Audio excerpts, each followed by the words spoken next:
Hello Cardinals, welcome back to UIWtv. It is now 12:30 p.m., March 8th. I'm Jennifer Torres with your Cardinal News. And I'm Madison Aguiar. UIW is commemorating Women's History Month by hosting celebrations on campus throughout the month of March. Yesterday, UIW held their third annual Women's Fair in the Mabee Library Circle. The fair was run by our own international students who provided information about prominent women around the world. Their goal was to educate participants about women's health resources, community nonprofits, and women-run businesses in San Antonio. Go to UIW's calendar for the dozens of events you could attend in support of Women's History Month. Students, faculty, and alumni, now is the time to let your voice be heard and your vision displayed on paper. Whether it's work you have stored away or you are just starting typing today, the Quirk, UIW's own literary journal, is open for submissions. You can send anything from poems to short stories to paintings and photographs. Curious on how you can be part of this? Keep a lookout for our flyers around the campus with a QR code leading you to more information.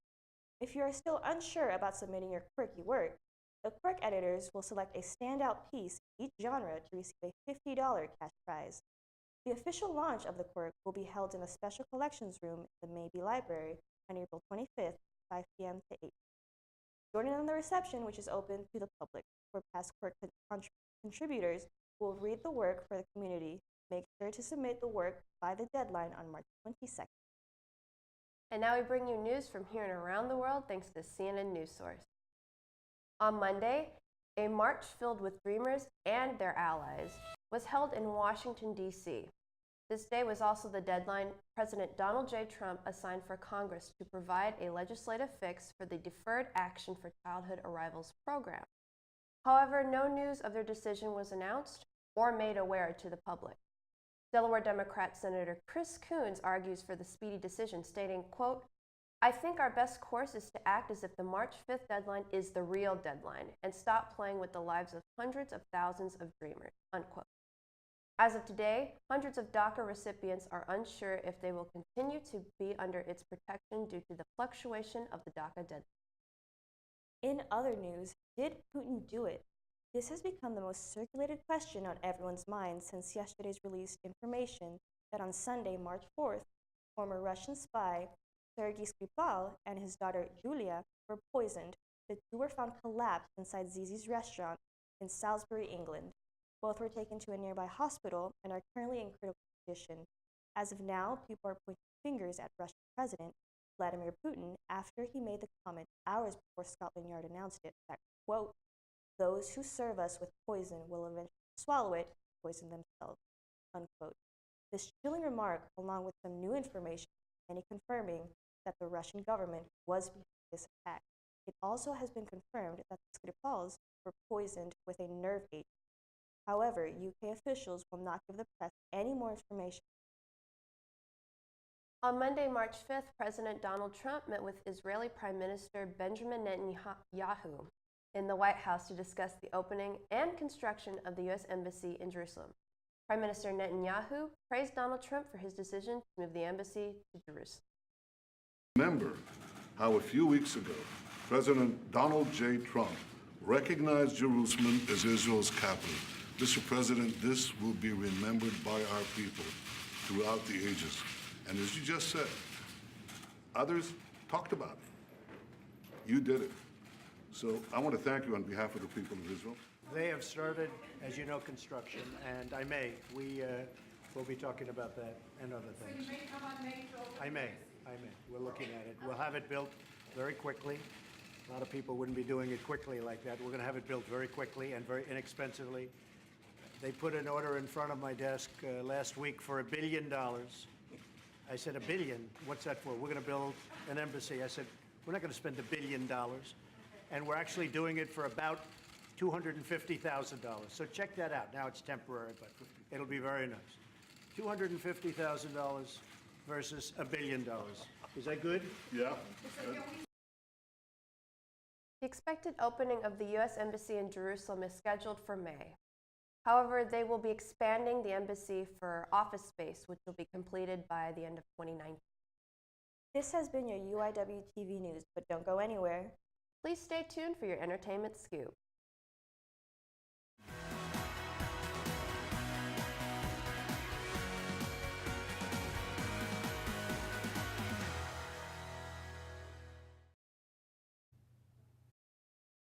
there, Cardinals, and welcome to UIWtv Entertainment, where we keep you updated on what is happening on campus and around the beautiful San Antonio area. I'm Brandon Medina. Spring break is right around the corner, and I know everyone is excited for that, but before our week-long break, we must take care of midterms, homework, and any other stress school brings into our life. On the plus side, all this stress is only temporary, and just one more day until we can finally take a break from all the hard work we put into the semester. And just relax for a while, or you can celebrate your breakaway. Speaking of celebration, last week on March 1st, the Festival of Colors was held on Dubuque Lawn. Students had the opportunity to participate in the South Asian celebration of Holi. This festival included world market, cultural activities, music, dance performances, and so much more. Here's Emily Esquivel with more on the story. Hi, I'm here at the Alohi Festival of Colors. Let's take a look around. The annual event celebrates the diversity of the campus with live music, arts, free international food, and vendors from around the world with items from their culture. So what made you decide to come out today? To show the different Mexican candies that we have available, like just, showing different parts of the culture and stuff like that. Okay, and have you had a lot of students come by so far? It's been pretty popular. A lot of people are liking the apples and stuff, the chamoy apples, yeah. Okay, and did you make all of this by yourselves, or y'all picked everything out? Yeah, well, as far as the apples go, we all handmade ourselves, and the candies, the hand-wrapped candies and stuff, the spoons and stuff like that, we got them from Mexico. So I'm a San Antonio-based artist, and I've been making jewelry for about 3 or 4 years. And I work with leather, and my inspiration is mainly African tribal art and just indigenous cultures. And I recently started painting my products as well. I do shoes, old shoes, and restore them. I make art pieces. So yeah, just a little bit of everything. I'm Emily Esquivel with UIWtv. Thanks for watching. How beautiful. The event ended with a powder fight, leaving students covered from head to toe in colorful powder. Now let's move on to something that's more interesting, the biggest entertainment talk of this week. Yes, you guessed it, the Oscars. 13 overall nominations, but the enduring unique love story, The Shape of Water, was seen as one of the front runners for Best Pictures But at the end of the night, The Shape of Water won 4 awards, including Best Production Design, Best Original Score, and Best Director. In his acceptance speech, director Del Toro dedicated his award to young filmmakers, saying, quote, "This is a door, kick it open and come in," unquote. Truly an inspirational quote to all filmmakers. Congratulations to Guillermo del Toro for this amazing accomplishment. Recently, there have been some speculations of Jay-Z and Beyoncé touring together. Recently, fans noticed a posting on Ticketmaster and Beyoncé's Facebook page of a On the Run 2 tour starting July 30th at Philadelphia's Lincoln Financial Field. The ticket posting were taken down very quickly, but that didn't stop social media's excitement due to the fact that the last time they toured together was in 2014. But both parties have not yet commented on the posting, which just means we have to keep an eye out for ourselves. Lastly, let's talk about a movie that has a lot of people very excited, A Wrinkle in Time. You were a top student, but look at you now. You can't keep using your father's disappearance as an excuse to act out. Storm Reed stars in A Wrinkle in Time as Meg, who grieves for her missing father until she finds a way to travel the universe to search for him. Where are we? We heard a cry out in the universe. My father's alive. We believe he is, and we're here to help you find him. Ava DuVernay directs the fantasy film based on Madeleine L'Engle's classic children's novel, long believed to be too complex for the big screen. But I saw a few ideas for it, things that really captured my imagination, especially when I hooked into the idea that Meg could be me. Could I put myself in the story? So I had to find an actress that I could really connect with Meg, and that is Storm Reed. He's trapped by a darkness that's actively spreading throughout the universe. And the only one who can stop it is you. Be a warrior. I'll try. You know, Ava has such a strong vision and an infectious, passionate energy. It was a really lovely, warm set to be on. There was a focus on positivity and light and encouraging people to bring their best every single day. It gives you a higher vibe, you know? You're just like, whoa, we are in New Zealand and we are doing A Wrinkle in Time. You're going to be tested every step of the way. In Hollywood, I'm David Daniel. Oprah Winfrey, Chris Pine, and Reese Witherspoon are just a few of the actors who will be in this film. This film will be coming to theaters on March 9th. Well, Cardinals, that's all for today. I hope you guys have an amazing spring break. Until then, stay tuned for your UIW weather update. I'm your host, Brianna Medina. Good afternoon, Cardinals. I'm meteorologist Brittany Mireles with your Cardinal weather. Behind me, we have a live cam of the stratus clouds that are giving us an overcast sky and preventing us from seeing the sun, but that will change a bit as we get on throughout the day.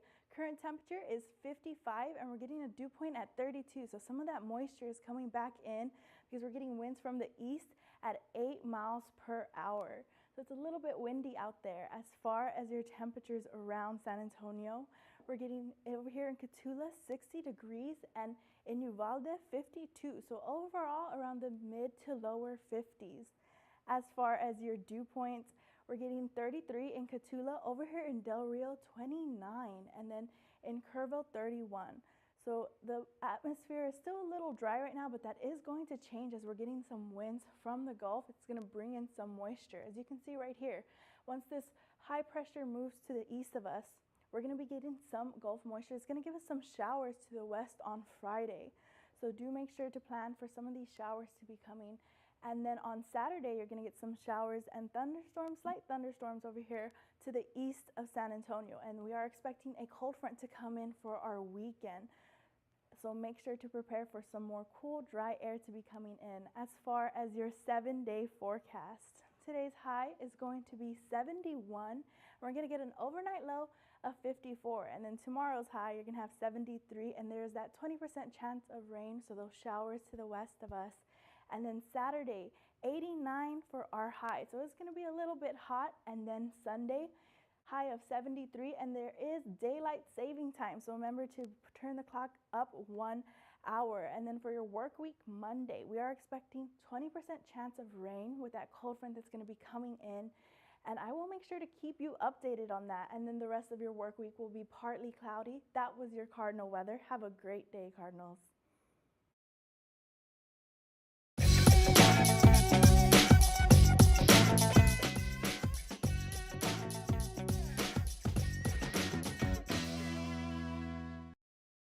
Hey Cardinal fans, I'm Kathleen Sundin, and thanks for joining me for today's broadcast, where we give you the rundown on all the latest UIW sports news on campus. The men's and women's basketball teams both ended their seasons this past Saturday with their home senior games. The women found success with a win over Abilene Christian with a final score of 58-46. The women's basketball team ended their season with a 4-14 conference record, landing them in 11th place in the Southland Conference. The men also played ACU, but unfortunately fell short with a score of 69-59. The men's team ended with a 2-16 conference record, making them 12th in the Southland Conference. UIW's track and field team had a strong showing at the Southland Conference Indoor Championship in Birmingham, Alabama. Let's go to Gabrielle Estrada, who covered the story. Competition is already underway for our UIW track and field athletes here at the Southland Conference Indoor Championships in Birmingham, Alabama. The two-day meet challenged our Cardinals, and both the men's and women's track and field teams saw success. Some highlights from the women include Erica Sebastian finishing third in the 400 in her first year with the team. Dominique Allen finished with a time of 2:09 to take second in the 800. The women's 4x4 team broke the school record and finished fourth with a time of 3:45. Jerica Love finished the 60-meter hurdles, crossing the line with an 8.4 and claiming second. And Soraya Alexander finished second in the long jump and first in the triple jump.